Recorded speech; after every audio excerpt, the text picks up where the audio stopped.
When I think back to how it all started, it doesn't feel like one of those sudden life-altering moments people talk about. It felt more like a slow pull into something I couldn't quite define until it was far too late.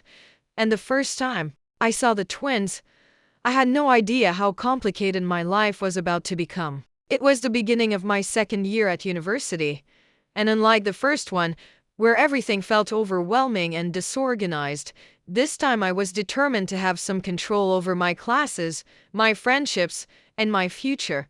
So I spent a lot of time in the campus library, where quiet routines made me feel safe. That's where I first noticed them two tall, confident guys who walked in like they already owned the space, and though they looked similar, there was something very different in the way each carried himself, almost like reflections of the same image but with completely opposite energies. I didn't know their names then, but people in the library whispered, and eventually I learned they were called Julian and Marcus. At first, I didn't pay much attention beyond the usual curiosity, but over the following weeks, it felt like they appeared everywhere I went, sometimes together, sometimes alone, and while I kept telling myself it was just coincidence, part of me started to notice the subtle ways my eyes lingered a little longer on one of them. The strange thing was, I couldn't even explain why. Julian was the one who seemed to draw everyone, and he was the louder twin, laughing easily, cracking jokes that carried across the room, and making friends like it was the simplest thing in the world, and people naturally gravitated toward him because his presence filled the space. Marcus, on the other hand, was quieter, more reserved, and if Julian was the spark in a crowded room, Marcus was the shadow on the wall, steady and watchful, and sometimes when our eyes accidentally met, I felt like he saw more than I wanted anyone to notice. The first time I actually spoke to them was during a study group for one of our shared classes. I hadn't signed up to be in the same group.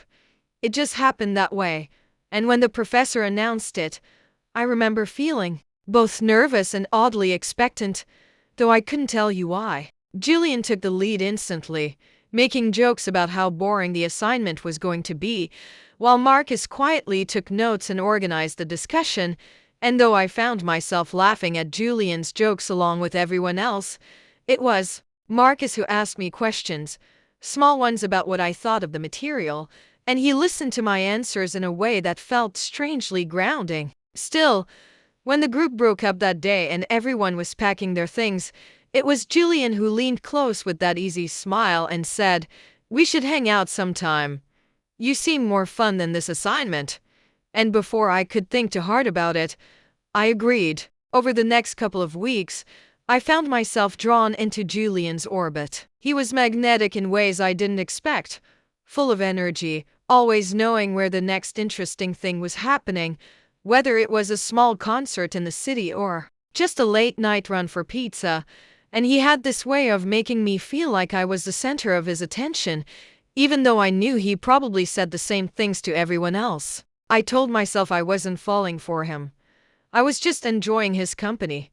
But every time my phone lit up with his name, my stomach flipped in a way I couldn't deny. Marcus was there too, always on the periphery, sometimes showing up when Julian invited me to hang out, sometimes keeping his distance, and the contrast between them only grew sharper in my mind. One night, after a long evening out, when everyone else had left and Julian was distracted talking to a group of friends across the street, I found myself standing next to Marcus on the quiet edge of the sidewalk, and out of nowhere he said, "You know he doesn't really slow down for anyone, right?" The words caught me off guard, and I didn't know if he was warning me or just making an observation, but the way he looked at me in that moment stayed with me, like he could already see the path I was walking and where it would lead. I brushed it off, told myself I was imagining things, and went back to Julian when he called my name.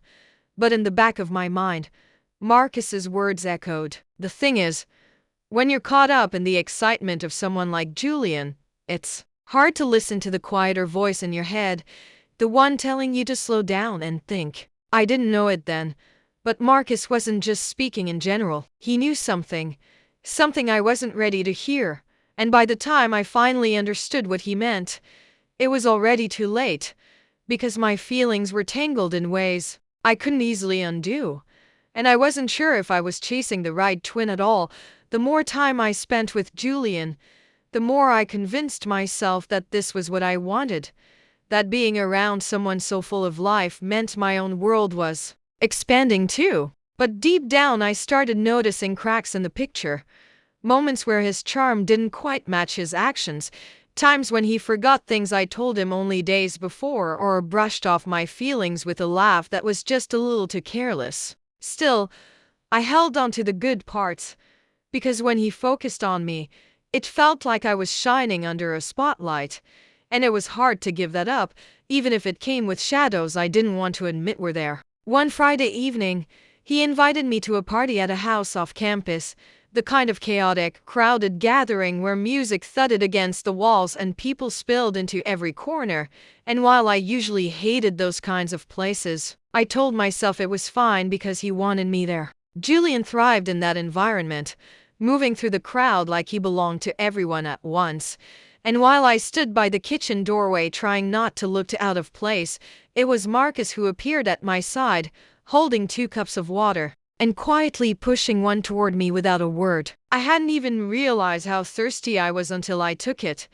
And while Julian was laughing across the room with people I didn't know, Marcus leaned against the wall, calm in the chaos, and said, softly, "He forgets the little things sometimes, doesn't he?" I felt my throat tighten because it was true.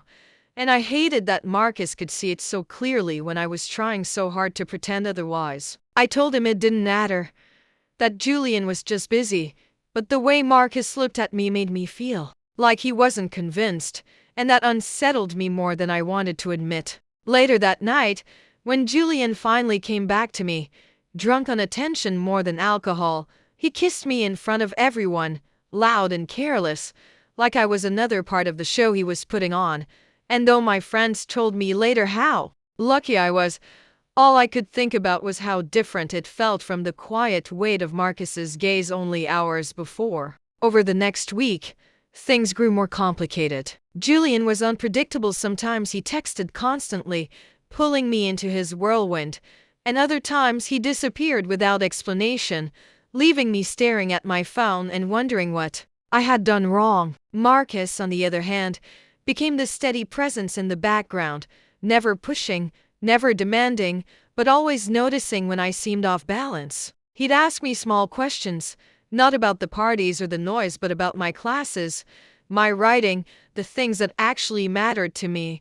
And the more he did, the harder it became to ignore the quiet thought forming in the back of my mind that maybe the one I was chasing wasn't the one who truly saw me. But the problem with those kinds of thoughts is that once they're there, you can't erase them. And the more I tried to push them away, the louder they seemed to echo. One afternoon, when I was walking back from the library, I heard footsteps behind me and turned to see Marcus, carrying his own stack of books. We ended up walking together, the air between us oddly charged even though nothing was said at first. And then he stopped suddenly, looking at me with an expression that felt far too intense for the moment, and said, "If you keep waiting for Julian to be someone he's not, you're going to get hurt."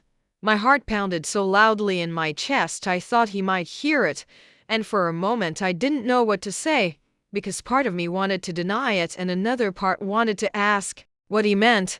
But before I could decide, Julian's voice called from across the quad, breaking the moment apart as if it had never happened. I smiled, waved back, and left Marcus standing there.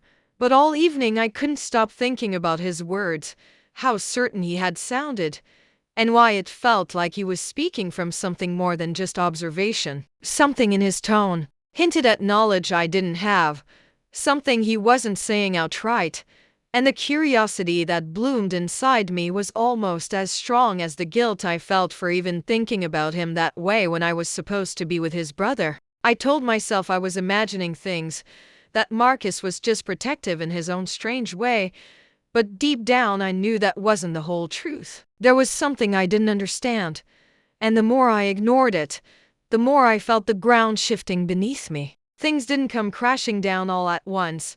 They unraveled slowly, like a thread I didn't notice tugging free until the whole fabric was loose in my hands, and with Julian it became harder to pretend that everything was fine. One night, he asked me to meet him at a cafe near campus, and I was excited because it felt rare for him to suggest something quiet, just the two of us. But when I arrived, he was already there with two friends I had never met, and instead of spending time together, I ended up sitting silently while he told stories I wasn't part of, laughing louder than necessary, barely glancing at me. At one point, when I tried to join the conversation, he cut me off with a joke that left everyone laughing, and even though he didn't mean it cruelly, the sting stayed with me long after. When the group left, I lingered behind to collect myself, and Marcus appeared out of nowhere, as if he had been nearby the whole time. He didn't ask what was wrong. He just said, "You don't have to shrink to fit into someone else's space." And those words hit me so hard I almost wanted to cry. I told him he was wrong, that Julian cared about me, but the way Marcus looked at me told me he wasn't convinced. The strange part was, a piece of me wasn't convinced either. From that day on, I started noticing little details I had overlooked before: Julian forgetting promises, rescheduling plans at the last second, making excuses that didn't always add up. And every time my doubts grew, Marcus seemed to appear, not intrusively, but at the exact moments when I needed grounding, offering quiet comments or simply his steady presence. It wasn't fair to compare them. I knew that, but my mind kept doing it anyway, and the contrast was growing too sharp to ignore. Then came the night that changed everything. Julian had invited me to another party, but when I arrived, he was nowhere to be found. After almost an hour of searching through crowded rooms, I finally spotted him outside, leaning too close to another girl, laughing in the way he laughed with me. My chest tightened, my throat burned, and for a moment I couldn't move, couldn't breathe. I left without saying a word, not trusting myself to stay calm, and wandered aimlessly until I found myself on the steps of the library, empty at that hour. That's where Marcus found me, sitting in the cold night air, trying not to let the tears fall. He didn't ask questions. He just sat beside me, close enough to feel his presence but not close enough to cross a line. After a long silence, he finally said, "You don't deserve to be treated like an afterthought." And I broke. The tears spilled. The words tumbled out. All the confusion and hurt I had been holding back, and Marcus listened without interrupting, his expression soft but unreadable. When I finally looked at him, something unspoken passed between us, a shift I couldn't name. But it scared me because I realized that what I was feeling in that moment was not what I should be feeling for him. I pulled back quickly, standing up as if distance could undo what had just happened, and told him I needed to go. He didn't stop me, but before I left, he said quietly, "You know, the truth always finds its way out, even if you're not ready for it." Those words haunted me. Over the next week, I tried to patch things with Julian, convincing myself what I saw at the party didn't mean anything, that he was just being friendly, but the doubt wouldn't leave me. Marcus's warning echoed in my mind, and every time Julian's explanations felt too smooth, I wondered if maybe I was ignoring something obvious. The tension between the three of us grew heavier, a silent thread pulling tighter, and I could feel something coming, though I didn't know what. All I knew was that whatever it was, it would change everything, and there would be no going back. The shift became impossible to ignore when Julian started pulling away in ways that were no longer subtle, and though I tried to pretend that everything was fine, even my friends noticed how often I sat alone at events where he was supposed to be with me. I told them he was just busy, that he had a lot going on, but deep down I knew that wasn't the truth, because the messages grew shorter, the calls less frequent, and his excuses more careless. What confused me most was that whenever Julian drifted further, Marcus seemed to appear closer, not intentionally, not in a way that felt like he was taking advantage, but like he couldn't help but be there at the exact moments when I was falling apart. One afternoon, I went to return a book to the library and ran into Marcus at the front desk. He looked tired, like he hadn't slept much, but when he saw me, His expression softened. We ended up walking outside together, and without thinking, I admitted how exhausted I felt, not just from school but from holding together something that seemed to be slipping through my fingers. Marcus didn't say much, but the way he listened made my voice shake, because it was the kind of attention I craved from Julian and never really got. At one point, he stopped walking, turned to me, and said, "You keep trying to convince yourself he's the one who sees you, but every time you break, it's me who's here. Doesn't that tell you something?" My breath caught, and for a moment, the world around us felt still, too quiet, too intense, and I hated how much I wanted to hear him say more. I shook my head, muttered something about being confused, and left quickly, but his words stuck like a thorn I couldn't pull out. The breaking point came at another party, one I hadn't wanted to go to but did because Julian insisted. He promised he'd finally make it about just us, that he'd show me how much I meant to him, but within an hour he disappeared into the crowd, leaving me stranded among strangers. I searched for him, hoping I was wrong, but then I saw him upstairs, through a half-open door, leaning too close to the same girl I'd caught him with before, his hand brushing hers in a way that erased any doubt. My stomach twisted, and before I could stop myself, I opened the door fully, my voice trembling as I called his name. He turned startled, guilt flashing across his face for a split second before he covered it with that familiar charm. He laughed it off, said I was overreacting, that nothing was happening, but the girl's expression told me otherwise. I couldn't take it anymore. I left without another word, my chest tight, my mind spinning, and I didn't even realize where I was going, until I found myself outside Marcus's apartment building. I shouldn't have been there, I knew that, but my feet carried me anyway. When he opened the door and saw me, his face shifted from surprise to concern, and without asking, he stepped aside to let me in. I broke down then, finally admitting everything. How tired I was of being second to Julian's ego. How much it hurt to keep excusing what I knew was wrong. Marcus listened silently, his jaw tight, his hands clenched as if he was holding back something. When I finally stopped, the silence between us was heavy, charged, and then he said it, the words I had been both waiting for and dreading. "You think you're in love with him, but you're not. You're in love with the idea of who you wanted him to be. And the truth is, you already know you've been falling for the wrong twin." My heart stopped, because hearing it out loud was too much, too real, and yet it felt like something inside me clicked into place. I wanted to deny it, to tell him he was wrong, but when I looked at him, when I saw the way he was watching me like I mattered in a way I never did with Julian, I couldn't find the words. I left in a rush, unable to face what that moment meant.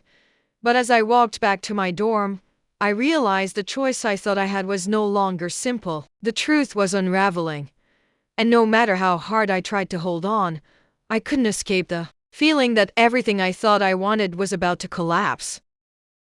The days after that night blurred together in a haze of avoidance and confusion, because I couldn't look at Julian without hearing Marcus's words echoing in my head, and I couldn't look at Marcus without feeling my chest tighten with something I wasn't ready to admit. Julian acted like nothing had happened, brushing off my distance with careless jokes and shallow affection, but I felt myself detaching more and more, as though every smile he gave me was a mask I could now see through. I tried to convince myself to stay, to fight for the relationship I thought I wanted, but the truth was I no longer trusted him, and when you lose trust, everything else feels fragile. Marcus and I didn't talk for a while after that night at his apartment, though I could sense him nearby, sometimes catching him watching me in class or passing me on the quad without a word. The silence between us was louder than anything we could have said, and I wondered if he regretted telling me the truth,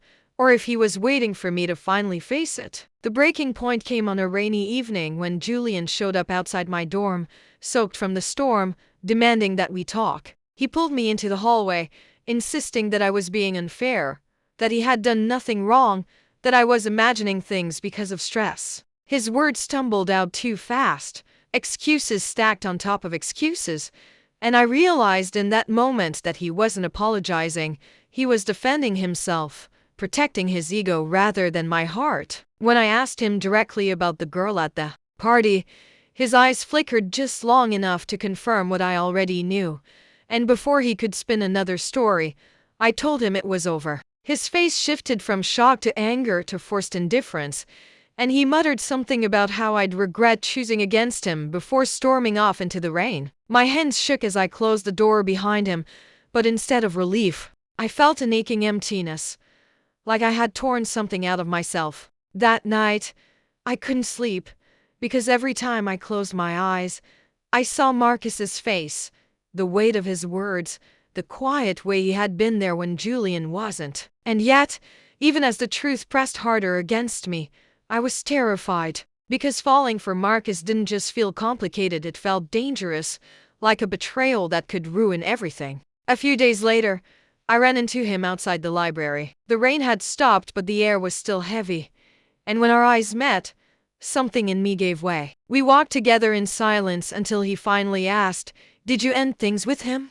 I nodded, unable to say more, and for a moment we just stood there, the air thick with everything unspoken. Then Marcus said softly, "I never wanted this to happen like this, but I can't keep pretending either."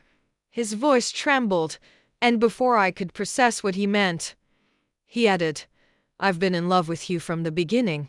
My breath caught because hearing those words out loud shattered the last bit of denial I had been holding onto. 1,000 emotions rushed through me: fear, relief, longing, guilt, and I didn't know what to do with any of them. I wanted to say something back, to admit that I felt the same, but before I could, a voice called his name from behind us. I turned to see Julian standing only a few feet away, his expression unreadable but his eyes burning with something sharp. And in that instant I realized the truth I had feared was now exposed. Julian knew, and the look on his face told me nothing between the three of us would ever be the same again. The moment Julian's eyes locked on us, I felt the ground shift beneath me, because there was no way to explain what he had just seen, no way to soften the truth that was now laid bare. For a long second, none of us spoke, the rainwater dripping from the trees the only sound, until Julian finally stepped closer, his jaw tight, his voice calm in a way that was more frightening than if he had yelled. "So this is what's been going on," he said, his eyes flicking between me and Marcus like he was piecing together a puzzle he had never wanted to solve. I opened my mouth to speak, but Marcus stepped forward, his body angled slightly in front of mine as if to shield me, and said firmly, "This isn't about betraying you, Julian. It's about her realizing who was actually there for her." Julian laughed then, a sharp, bitter sound, and shook his head. "Of course. You always waited for me to screw up, didn't you? You knew she'd come running to you eventually." His words stung because they carried some truth, yet not in the way he thought. I tried to explain, to tell him it wasn't like that I had tried to love him, that I had wanted so badly for us to work. But Julian cut me off, his voice rising, accusing Marcus of stealing what was his, as if I were a prize to be won rather than a person with a choice. The fight between them escalated fast. Years of tension I hadn't known existed boiling to the surface, Julian accusing Marcus of always living in his shadow, Marcus finally firing back that Julian only knew how to take without giving anything in return. It was raw, painful, and I realized then that this wasn't just about me. It was about a rivalry that had been building their entire lives. When the shouting reached its peak, I couldn't stand it any longer. I stepped between them, my voice shaking but firm, and said, "Stop. This isn't about who wins. This is about me, and I'm done being treated like a choice you get to fight over. I'm not property, and I won't let either of you turn me into a trophy." The silence that followed was heavier than the rain clouds above us. Julian looked at me, his anger faltering into something like hurt, and then, without another word, he turned and walked away. For a moment, I thought he might come back, but he didn't look over his shoulder, and I knew he was gone. When it was just me and Marcus, the weight of everything pressed down, and he whispered, "I'm sorry. I never wanted it to end like this." I looked at him, really looked, and I realized that while Julian had been the fire that burned hot and fast, Marcus had been the steady flame I hadn't dared to trust, and though the guilt still lingered, I couldn't deny the truth any longer. Slowly, I reached for his hand, and the way his fingers tightened around mine felt like an anchor after a storm. It wasn't perfect, it wasn't simple, and I knew it wouldn't be easy, but for the first time I wasn't chasing someone who